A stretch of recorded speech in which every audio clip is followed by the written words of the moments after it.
Cette nuit-là, à Vilnius, personne ne s'attendait à ce qu'une seule phrase de Marine Le Pen à Recep Tayyip Erdogan déclenche le plus grand séisme diplomatique des 74 ans d'histoire de l'OTAN. Juillet 2023, capitale de la Lituanie, Vilnius, il est 23h42. Les sessions du deuxième jour du sommet de l'OTAN viennent de se terminer. Chefs d'État, ministres, diplomates, tous se reposent dans les suites luxueuses des étages supérieurs du grand hôtel Kempinski. Mais dans le hall, une femme est assise seule, Marine Le Pen.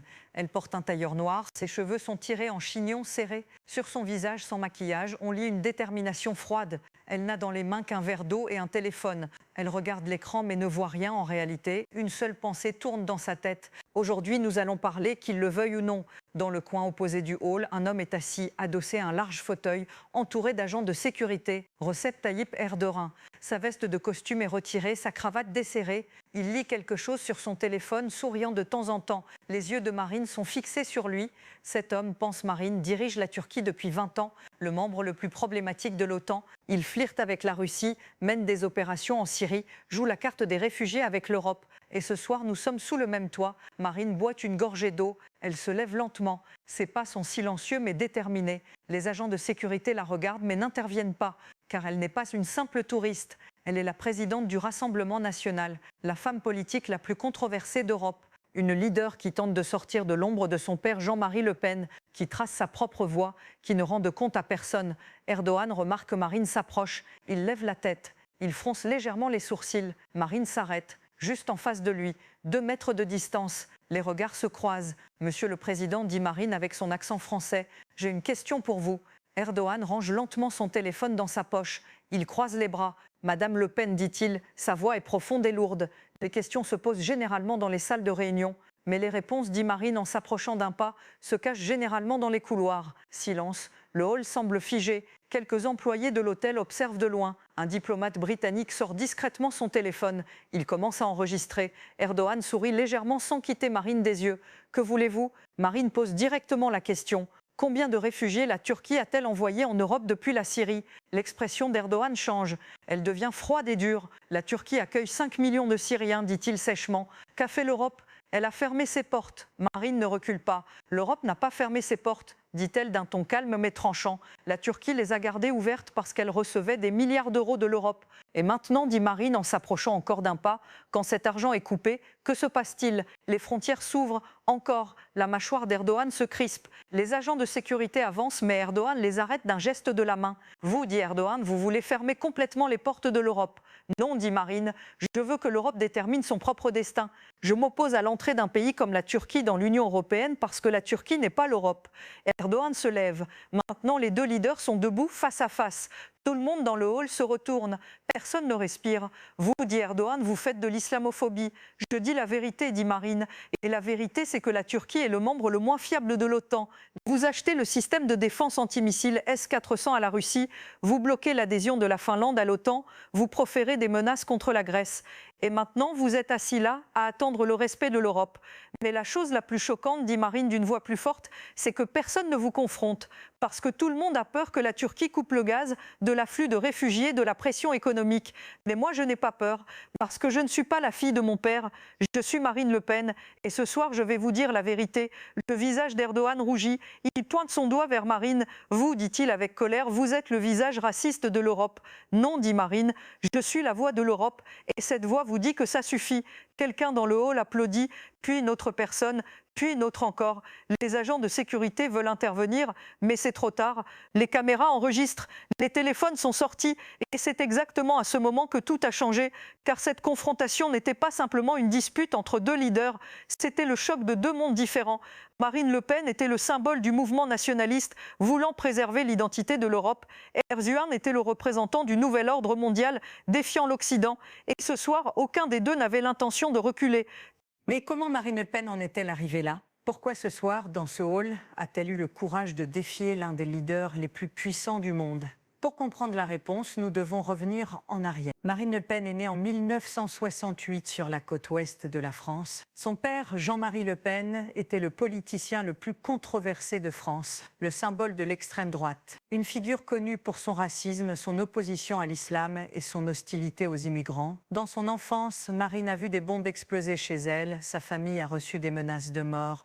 Ses camarades d'école ne lui parlaient pas, mais elle n'a pas abandonné. Elle a étudié le droit, est devenue avocate, a rejoint le parti de son père. Quand elle a pris la direction du parti en 2011, sa première action a été d'exclure son père du parti, parce que Marine ne voulait pas rester dans l'ombre de son père. Elle voulait créer une nouvelle identité, un nouveau discours, une nouvelle politique. Et elle a réussi. Elle a changé le nom du parti, du Front National au Rassemblement National. Elle a adouci son discours et il n'y avait plus de racisme ouvert. À la place, on mettait l'accent sur l'identité nationale, la souveraineté, la sécurité. Mais au fond, le message était le même. L'Europe appartient aux Européens. L'islam n'appartient pas à l'Europe. L'immigration doit être arrêtée. Aux élections de 2017, elle est arrivée au second tour face à Emmanuel Macron. Elle a perdu mais a obtenu 34% des voix. Aux élections de 2022, elle a de nouveau affronté Macron au second tour. Elle a encore perdu mais le taux de vote était de 41%. Marine Le Pen était maintenant la voix de la moitié de la France, mais les élites européennes continuaient de l'exclure. Elle n'était pas invitée au sommet, pas admise aux réunions, mais Marine s'en fichait. Parce qu'elle était déterminée à changer le système de l'extérieur, pas de l'intérieur.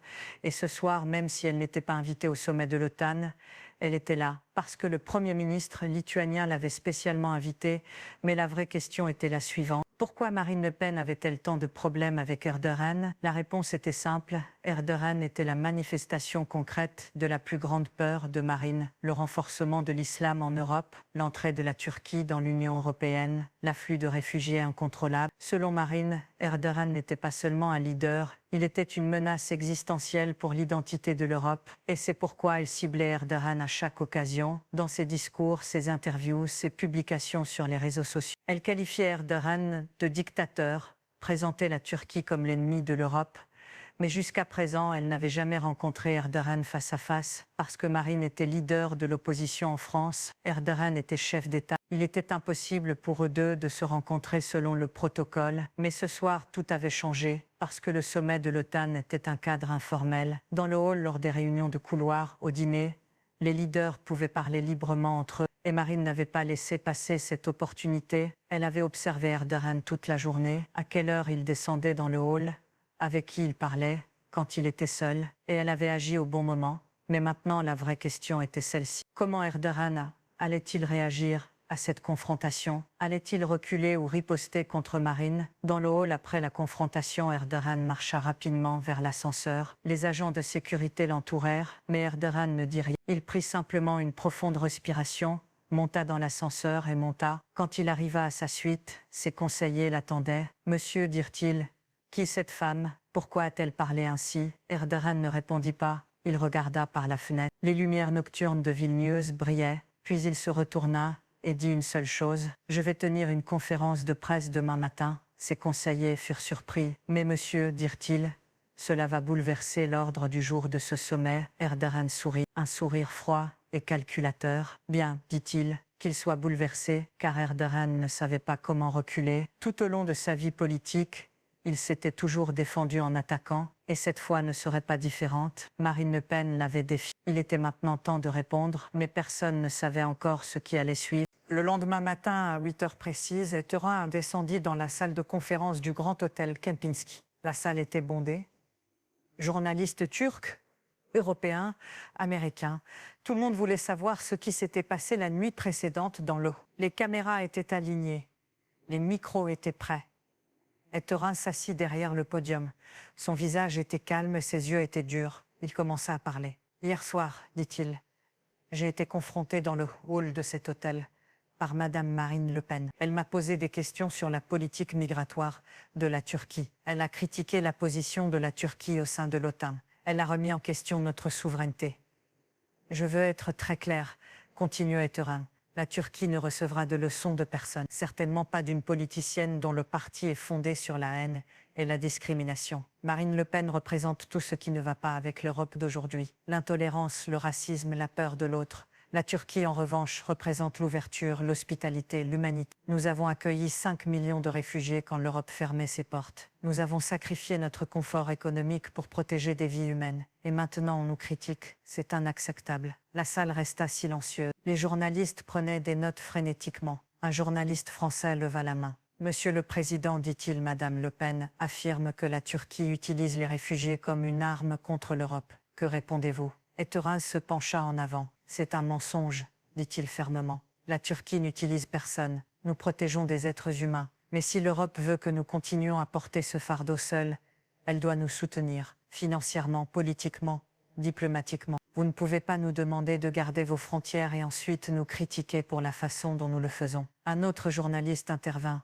Et concernant le système S-400 que vous avez acheté à la Russie, Madame Le Pen dit que cela fait de vous un allié peu fiable. Etterhaz sourit, mais c'était un sourire sans chaleur. La Turquie prend des décisions dans son propre intérêt national, dit-il. Nous ne demandons pas la permission à Paris, à Berlin ou à Washington. Nous sommes un pays souverain. Et si cela dérange certains, qu'ils s'y habituent. La conférence de presse dura 45 minutes. Etterhaz répondit à toutes les questions avec confiance, parfois avec arrogance. Il ne mentionna Marine Le Pen par son nom que 2 fois, mais tout le monde comprit que toute la conférence était une réponse directe à leur confrontation. Quand la conférence se termina, les journalistes se précipitèrent dehors. Les gros titres étaient déjà en cours de rédaction. CNN International publia à Etterhaz un riposte après une confrontation avec Marine Le Pen au sommet de l'OTAN. Le Figaro écrivit « Marine Le Pen provoque une crise diplomatique à Vilnius ». BBC News titra « Le choc Le Pen-Erdogan révèle les fractures profondes de l'OTAN ». Les réseaux sociaux explosèrent. Sur Twitter, le hashtag Marine contre Erdogan devint trending en quelques heures. Sur Facebook, des milliers de gens partageaient des vidéos de la confrontation dans le hall. Sur TikTok, des jeunes créaient des mèmes sur la dispute. L'opinion publique était divisée. En France, les supporters de Marine célébraient. Enfin, quelqu'un dit la vérité à Etterhaz, écrivait un utilisateur. Elle est courageuse, elle défend la France. Mais d'autres critiquaient. Marine Le Pen crée des problèmes inutiles. Disait un autre, ce n'est pas le moment de diviser l'OTAN. En Turquie, la réaction était encore plus forte. Les médias pro-gouvernementaux attaquèrent Marine violemment. Une chaîne de télévision la qualifia de raciste notoire. Un journal publia un éditorial intitulé « Le vrai visage de l'Europe ». Les réseaux sociaux turcs se remplirent de messages de soutien à Etterhaz. Il a remis cette femme à sa place, écrivit quelqu'un. Etterhaz ne recule devant personne, mais il y avait aussi des voix dissidentes. Certains Turcs critiquaient la façon dont Etterhaz avait géré la situation. Il n'aurait pas dû répondre, disait un commentaire. Il lui a donné exactement ce qu'elle voulait, de la publicité. Et ils avaient raison. Car Marine Le Pen, dans sa chambre d'hôtel à Vilnius, souriait en regardant les nouvelles. Son téléphone sonnait sans arrêt. Des journalistes demandaient des interviews. Des chaînes de télévision voulaient des réactions en direct. Des partis d'extrême droite à travers l'Europe envoyaient des messages de félicitations. Marine savait exactement ce qu'elle faisait. Elle avait provoqué Etterhaz délibérément. Elle savait qu'il répondrait. Et maintenant elle était au centre de l'attention mondiale. Son message, que l'Europe devait se défendre contre la Turquie, était amplifié par tous les médias. C'était exactement ce qu'elle voulait. Mais attendez, car la vraie surprise n'était pas encore arrivée. Parce que quelqu'un d'autre allait intervenir dans cette dispute. Quelqu'un que ni Marine ni Etterhaz n'avaient anticipé. Le 3e jour du sommet de l'OTAN commença sous tension. Les délégations arrivaient à la salle de conférence principale avec des visages sombres. Tout le monde avait vu la conférence de presse d'Erdogan. Tout le monde parlait de la confrontation avec Marine Le Pen. Les officiels français étaient embarrassés. Le gouvernement Macron devait maintenant gérer une crise créée par son opposition politique. Les diplomates turcs, quant à eux, étaient en mode défensif, répondant aux questions des autres délégations sur la position de la Turquie. Mais au milieu de tout ce chaos, une personne restait silencieuse. Le secrétaire général de l'OTAN, Jens Stoltenberg. Il avait observé toute la situation se développer et il savait qu'il devait agir. À 10 h du matin, Stoltenberg monta sur le podium de la séance plénière. La salle se tut. Mesdames et messieurs, commença-t-il, ces dernières 48 heures ont été marquées par des tensions qui ne servent pas l'unité de notre alliance. L'OTAN a été fondée sur des principes de coopération, de respect mutuel et de défense collective. Nous ne pouvons pas permettre que des disputes personnelles ou politiques minent notre mission commune. Il fit une pause, laissant ces mots résonner. « Je veux être clair », continua-t-il. Tous les membres de l'OTAN, sans exception, doivent respecter les valeurs démocratiques, la liberté d'expression et les droits de l'homme. Mais ces valeurs incluent également le respect et la diplomatie dans nos interactions. Marine Le Pen n'était pas dans la salle, car elle n'était pas une représentante officielle. Mais Etterhaz y était. Il était assis au premier rang, les bras croisés, le visage impassible. Stoltenberg poursuivit. La Turquie est un membre important de l'OTAN. Elle contribue de manière significative à notre sécurité collective. Mais comme tout membre, la Turquie doit également être ouverte au dialogue et à la critique constructive. De même, ceux qui critiquent doivent le faire avec respect et dans les canaux appropriés. C'était une réprimande subtile mais claire. Stoltenberg critiquait à la fois Erdogan pour sa réponse agressive et Marine Le Pen pour sa confrontation publique. Erdogan ne bougea pas. Son visage ne trahissait aucune émotion. Après la séance, les journalistes se précipitèrent vers Stoltenberg. « Monsieur le secrétaire général », cria un reporter, « pensez-vous que Marine Le Pen a dépassé les bornes ?» Stoltenberg choisit ses mots soigneusement. « Je pense que tous les leaders, officiels ou non, ont la responsabilité de promouvoir l'unité, pas la division. » Un autre journaliste demanda, « Et Erdogan a-t-il réagi de manière excessive ?» Stoltenberg sourit légèrement. « Je pense que nous devons tous prendre du recul et nous rappeler pourquoi nous sommes ici. Nous sommes ici pour renforcer l'OTAN, pas pour créer des spectacles médiatiques. » Mais le spectacle médiatique ne faisait que commencer. Parce que maintenant, d'autres leaders européens commençaient à prendre position. Le Premier ministre polonais publia une déclaration soutenant Marine Le Pen. Elle a dit ce que beaucoup d'entre nous pensent mais n'osent pas dire, déclara-t-il. La Turquie doit décider si elle est avec l'OTAN ou avec la Russie. Le président français Emmanuel Macron, en revanche,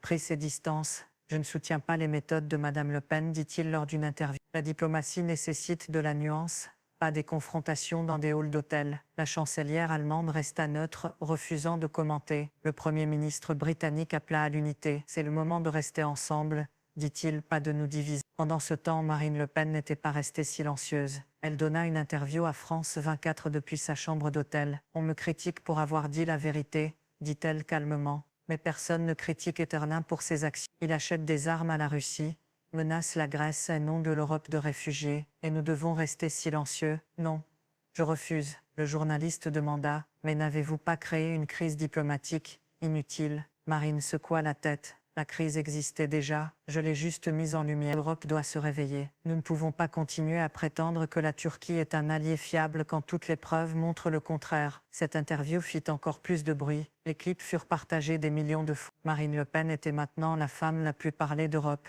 Mais alors que tout le monde se concentrait sur Marine et Erdogan, quelque chose d'autre se préparait en coulisses. Un groupe de diplomates de plusieurs pays européens se réunit discrètement. Ils parlèrent de la situation. Certains étaient d'accord avec Marine. D'autres pensaient qu'elle allait trop loin, mais tous étaient d'accord sur une chose. La relation de l'OTAN avec la Turquie devait être réévaluée. Un diplomate allemand dit « Nous ne pouvons pas continuer comme ça, Erdogan joue sur tous les tableaux. Nous devons établir des lignes rouges claires. » Un diplomate français ajouta « Mais si nous poussons trop fort, Erdogan pourrait vraiment se tourner vers la Russie. C'est un risque que nous ne pouvons pas prendre. » Un diplomate polonais intervint. « Alors nous devons juste accepter tout ce qu'il fait par peur. C'est du chantage, pas de la diplomatie. » La discussion devint animée. Personne n'avait de solution facile, car la Turquie était à la fois un problème et une nécessité pour le stratégiquement située, militairement puissante, mais politiquement imprévisible. Pendant que ces discussions secrètes avaient lieu, ni Marine ni Erdogan ne savaient ce qui se tramait, mais ils étaient sur le point de le découvrir, car le lendemain, une annonce serait faite qui changerait tout.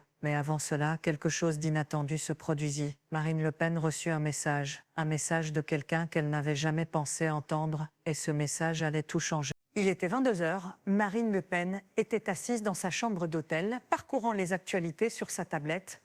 Les gros titres parlaient tous d'elle. Marine Le Pen, héroïne ou provocatrice. La confrontation qui divise l'Europe. Le Pen contre Erdogan, qui a gagné. Elle sourit légèrement. Mission accomplie, pensa-t-elle. Puis son téléphone vibra. Un message d'un numéro inconnu. Elle fronça les sourcils. Qui cela pourrait-il être? Elle ouvrit le message. « Madame Le Pen, je dois vous parler. C'est urgent. Rendez-vous discret possible. » Signé Viktor Orban.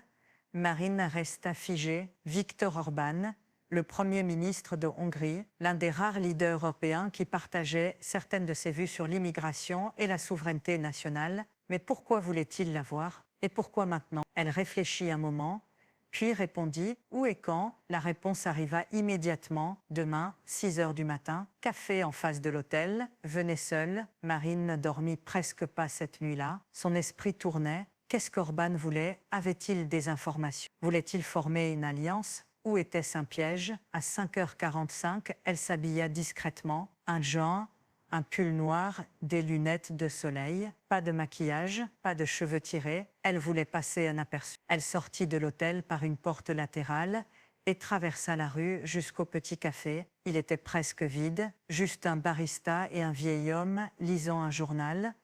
Puis elle le vit, Viktor Orban, assis dans un coin, une tasse de café devant lui. Il portait aussi des vêtements décontractés. Il leva la main pour la saluer. Marine s'approcha et s'assit. « Monsieur le Premier ministre, dit-elle calmement. « Merci d'être venu, dit Orban. Je sais que c'est inhabituel. » Ils restèrent silencieux un moment. Le barista apporta un café à Marine. Quand il partit, Orban se pencha en avant. « Vous avez fait quelque chose d'important hier soir, dit-il. Vous avez dit ce que beaucoup d'entre nous pensent, mais ne peuvent pas dire publiquement. » Marine le regarda attentivement. « Et vous, vous pensez quoi ?» Orban but une gorgée de son café. « Je pense que la Turquie est un problème, mais je pense aussi que nous devons être stratégiques.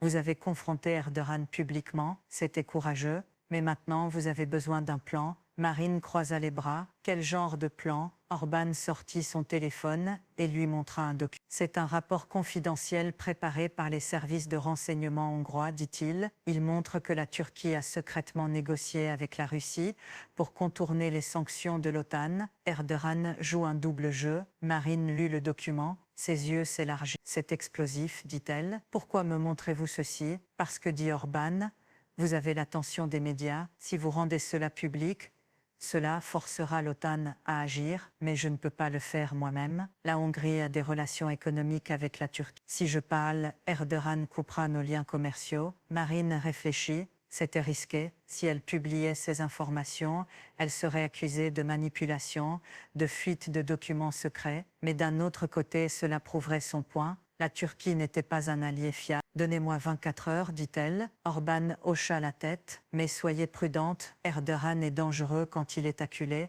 Ils se séparèrent discrètement. Marine retourna à l'hôtel, le document caché dans son sac. Elle savait ce qu'elle devait faire, mais elle savait aussi que cela allait déclencher une tempête encore plus grande. Pendant ce temps, Erdogan n'était pas au courant de cette rencontre secrète. Il était dans sa suite, en réunion avec ses conseillers. « Monsieur le Président, dit l'un d'eux, Marine Le Pen donne une autre interview cet après-midi. Elle va probablement continuer à vous attaquer. » Erdogan se frotta le menton. « Laissez-la parler. Plus elle parle, plus elle se révèle pour ce qu'elle est vraiment. Une populiste sans substance. » Mais un autre conseiller intervient. « Avec tout le respect dû, monsieur, elle a beaucoup de soutien en Europe. Nous ne pouvons pas l'ignorer complètement. » Erdogan se leva et marcha vers la fenêtre. « Je ne l'ignore pas, dit-il. Je prépare quelque chose. Demain, je vais faire une annonce qui va changer la conversation. »« Quoi, monsieur ?» demanda le conseiller. Erdogan sourit. « Vous verrez. » L'après-midi, Marine donna son interview comme prévu. Elle parla de la nécessité de réévaluer la place de la Turquie dans l'OTAN. Elle parla de souveraineté européenne, de sécurité des frontières, d'identité culturelle.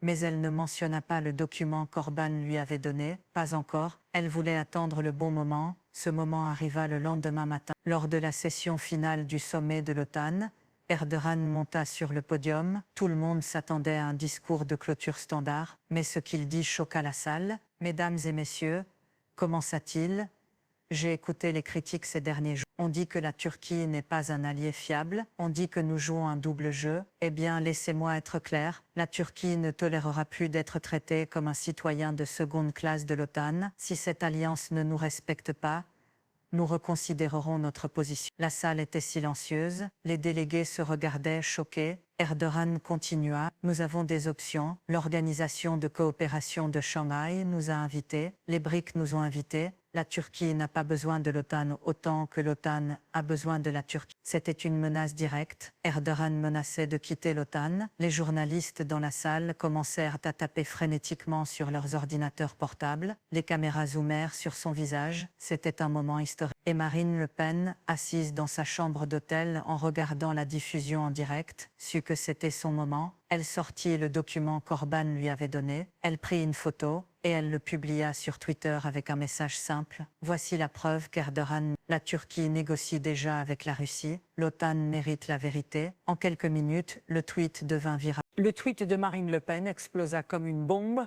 En moins de 30 minutes, il avait été retweeté 100 000 fois.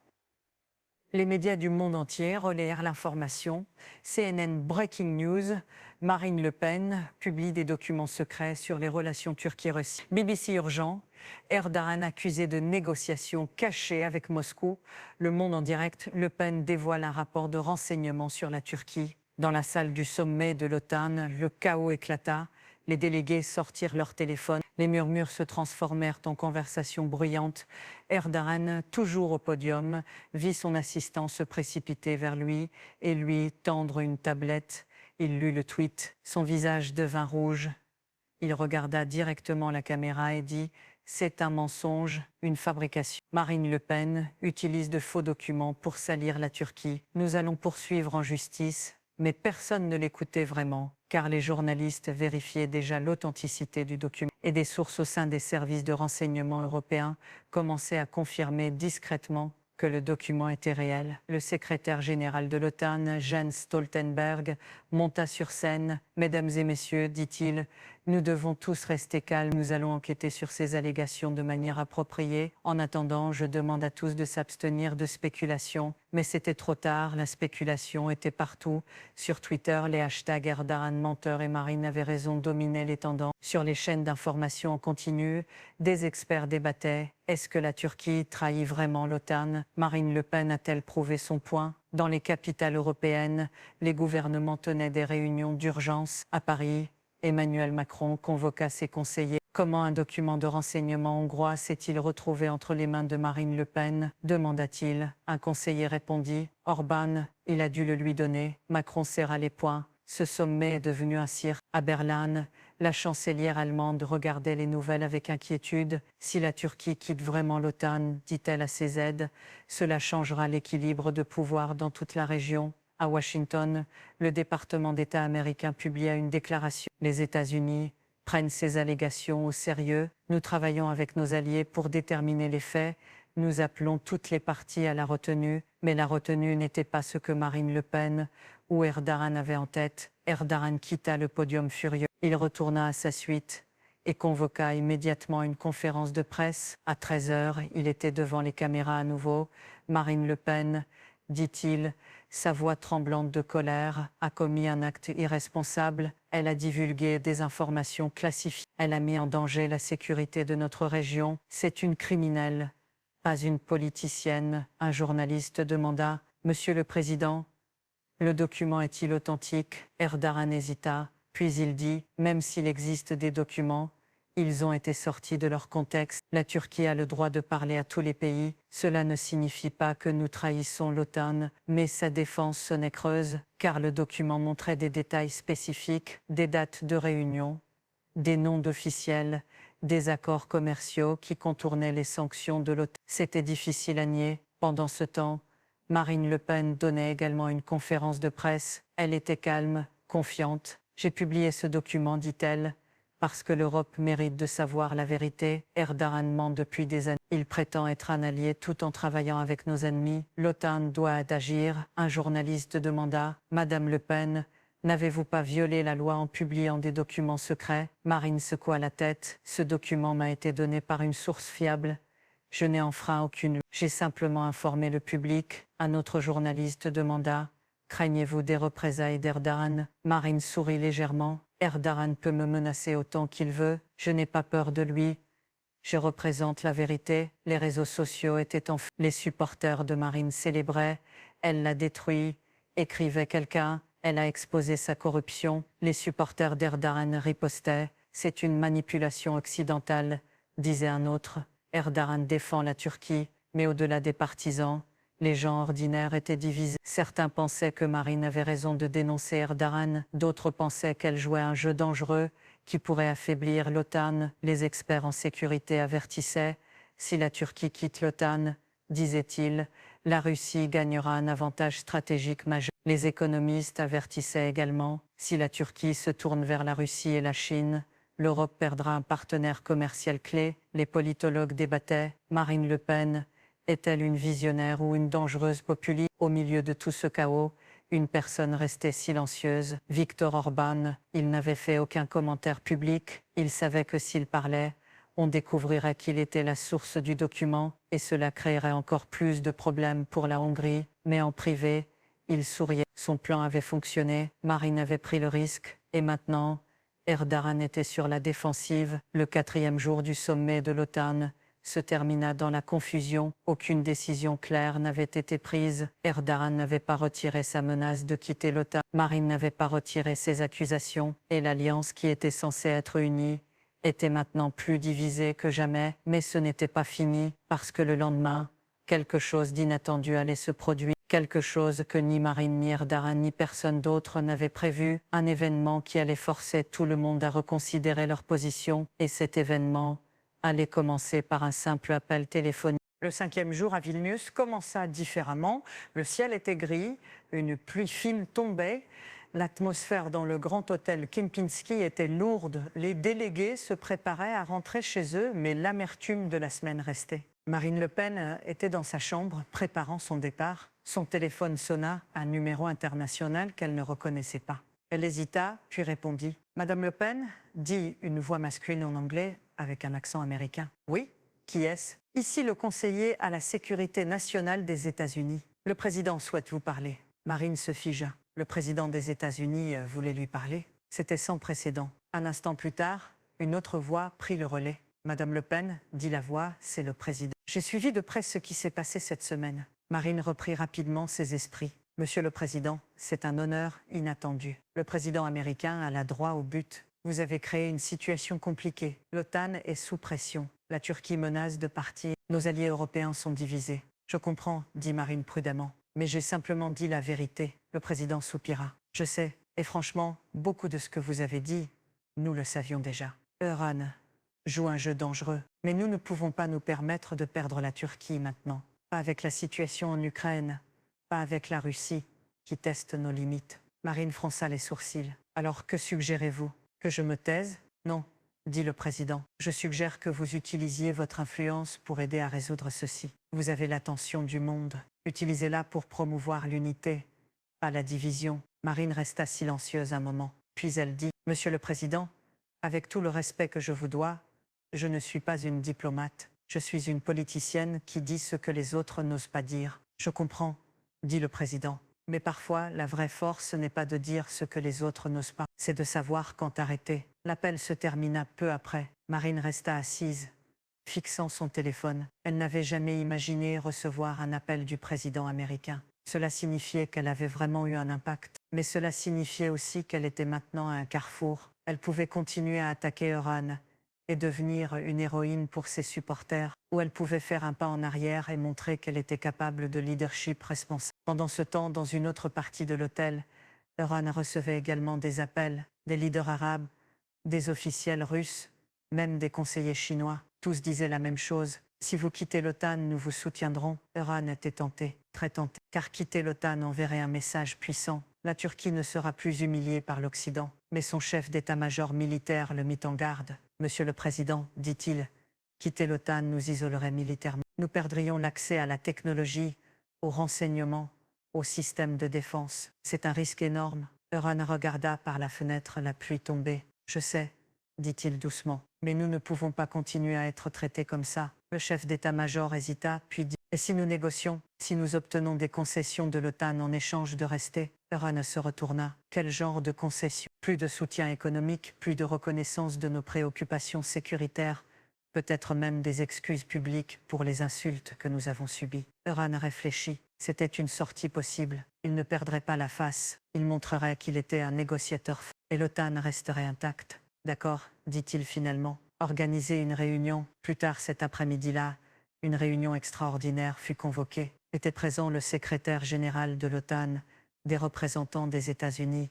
de l'Allemagne, de la France et Europe. Jens Stoltenberg ouvrit la réunion. « Messieurs, dit-il, nous sommes à un moment critique. Nous devons trouver une voie à suivre qui préserve l'unité de notre alliance. » Erdogan parla ensuite. « La Turquie a été insultée publiquement. Nos contributions ont été minimisées. Si l'OTAN veut que nous restions, nous avons besoin de garanties. » Le représentant américain intervient. « Nous reconnaissons les contributions de la Turquie. Nous sommes prêts à travailler sur vos préoccupations. Mais vous devez aussi comprendre que vos actions récentes, l'achat du S-400, les tensions avec la Grèce, ont créé des inquiétudes légitimes. Erhan acquiert ça lentement. Je suis prêt à discuter de ces questions, mais je veux du respect, pas des accusations. La réunion dura 3 heures. À la fin, un accord de principe fut atteint. La Turquie accepterait de geler certaines actions controversées. L'OTAN, en retour, augmenterait le soutien économique et reconnaîtrait publiquement le rôle de la Turquie dans la sécurité régionale. Aucun des deux côtés n'avait obtenu tout ce qu'il voulait, mais c'était un compromis. Et en diplomatie, le compromis est souvent la meilleure issue. Cette nuit-là, Stoltenberg organisa une conférence de presse. Il annonça que l'OTAN et la Turquie avaient eu des discussions productives et qu'ils étaient engagés à travailler ensemble. Il ne mentionna pas Marine Le Pen directement, mais il dit « Nous devons tous nous rappeler que notre force vient de l'unité, pas de la division. » Marine Le Pen, regardant la conférence depuis son hôtel, comprit le message. Elle avait atteint son objectif. Elle avait mis la Turquie sous pression. Elle avait forcé l'OTAN à avoir une conversation difficile. Mais maintenant, c'était le moment de se retirer. Elle publia un tweet. « J'ai dit ce qui devait être dit. L'OTAN a entendu. Maintenant, il est temps pour les leaders de faire leur travail. Je continuerai à surveiller. » Ce tweet fut perçu comme une victoire par ses supporters et comme une retraite tactique par ses critiques. Mais peu importe, Marine avait changé la conversation. 2 jours plus tard, Marine était de retour à Paris. Elle fut accueillie à l'aéroport par des centaines de supporters. « Marine, Marine » scandait-il. « Vous êtes notre voix. » Elle sourit, serra des mains, prit des photos. Mais dans sa tête, elle pensait déjà à la prochaine bataille. Car pour Marine Le Pen, ce n'était pas la fin. C'était juste le début. Elle avait montré qu'elle pouvait confronter les puissants. Elle avait montré qu'elle n'avait peur de personne. Et lors de la prochaine élection présidentielle française, cette image de force allait être son plus grand atout. Pendant ce temps, Erhan retourna en Turquie. Il fut accueilli en héros par ses supporters. Erhan n'a pas reculé, disaient les gros titres. Il a forcé l'OTAN à négocier. Dans son discours à l'aéroport d'Istanbul, Erhan dit « La Turquie ne sera jamais humiliée. Nous avons montré au monde que nous sommes une nation forte, fière et indépendante. » Les 2 leaders déclarèrent victoire. Les 2 renforcèrent leur base politique. Et l'OTAN survécut, affaibli peut-être, mais intacte, car au final, personne ne voulait vraiment voir l'alliance s'effondrer. Mais quelque chose avait changé. Marine Le Pen n'était plus juste une leader d'opposition marginale. Elle était maintenant une figure qui pouvait influencer la politique internationale. Erhan n'était plus le leader incontesté qui pouvait faire ce qu'il voulait, sans conséquence. Il savait maintenant qu'il y avait des limites. Et l'Europe apprit qu'elle ne pouvait plus éviter les conversations difficiles, les questions sur l'identité, la sécurité, la souveraineté. Elle ne disparaîtrait pas. Elle ne faisait que commencer. Cette nuit à Vilnius fut un tournant, pas parce qu'elle résolut quoi que ce soit, mais parce qu'elle révéla la vérité sur les fractures au sein de l'OTAN, la vérité sur les ambitions de leaders comme Marine et Erhan, et la vérité sur l'avenir de l'Europe. Un avenir incertain, contesté, mais toujours ouvert. Parce que dans la politique, rien n'est jamais vraiment fini. Chaque fin est juste un nouveau commencement. Et cette histoire, l'histoire de Marine Le Pen et Recep Tayyip Erhan, n'était que le premier chapitre d'un livre bien plus long.